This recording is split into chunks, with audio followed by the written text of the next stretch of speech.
লওক বা মই অকণমান তললৈ নমাই দিছোঁ 5 লাখ টকা এটা আজি পালে প্ৰবঞ্চনাৰ টকা কিন্তু সেই টকাৰে আপুনি বিলাসিতা কৰক কাপোৰ কানি কিনিছে মন পচন্দৰ মোবাইলটো কিনিছে অলংকাৰ কিনিছে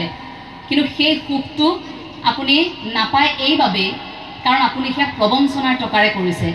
আপুনি সুখ পাব তেতিয়া যদি সৎ পথেৰে অৰ্জন কৰি 100 টকাৰে গধূলি আহোঁতে ঘৰলৈ খাবলৈ বুলি অন্ততঃ পাচলি কেইটামান আপুনি কিনি আনিছে সেই 100 টকাটোতো কিন্তু সুখ আছে গতিকে আপোনালোকে নিজেই বাছি ল'ব লাগিব যে সফলতাৰ কোনো শৰ্টকাট নাথাকে কোনো চুটি পথ নাথাকে আমি এটা দীঘল পথেৰে যাম কিন্তু লাহে লাহে যাম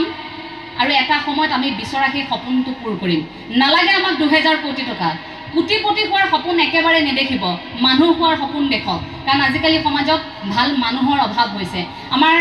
আমি সৰুৰ পৰা যিখিনি পাঠ পঢ়িছিলোঁ পঢ়াশালীত কিতাপত যিবোৰ পঢ়িলোঁ নীতি শিক্ষা যিবোৰ পঢ়িলোঁ সেইবোৰৰ পৰা আমি এতিয়া দূৰত আঁতৰি আহিলোঁ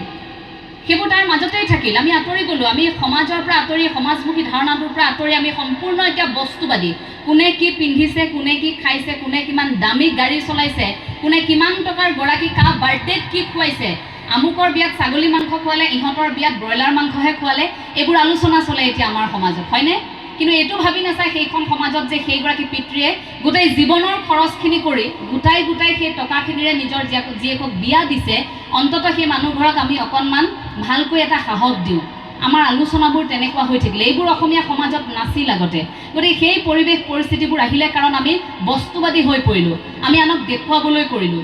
সেইদিনা হোমেন বৰগোহাঁইদেৱৰ মোৰ জীৱনত ঈশ্বৰ এই গ্ৰন্থখনতে এটা কথা লিখিছিল যে আনক দেখুৱাবৰ বাবে আমি কিয় নিজক সলনি কৰিব নালাগে চাব দেই যে আপুনি যি হয় আপুনি সেয়াই আপুনি নিজক আনৰ বাবে যে মোক মানুহে এনেকৈ ভাবক যদি মোৰ চৰিত্ৰটো ধৰক মই সাংঘাতিক উগ্ৰবাদী মোৰ চৰিত্ৰটো সম্পূৰ্ণ বেয়া মই সাংঘাতিক প্ৰবঞ্চনাৰে থকা এগৰাকী ছোৱালী তাৰ পাছত যদি মই আপোনালোকৰ সন্মুখত আহি ডাঙৰ কথা কৈ থৈ যাওঁ মোৰ কিবা লাভ হ'বনে বা তাৰ পৰা আপোনালোকে কিবা শিকিবনে নিশিকে এই যে আনক দেখুৱাবৰ বাবে আমি নিজক সলাব নালাগে মই যি হয় সেই ধৰণেই নিজক উপস্থাপন কৰিবলৈ চেষ্টা কৰক হোমেন বৰগোহাঁই ছাৰে মাছ মাংস খাই খুব ভাল পায় ঢকুৱাখানাৰ গতিকে ঢকুৱাখানাতো নৈ আছে মাছ খাই খুব ভাল পায় এদিন আকৌ দেউতাকে সুধিলে তই মাছ মাংস এৰিব পাৰিবি নেকি বুলি সুধি দিলে তেওঁ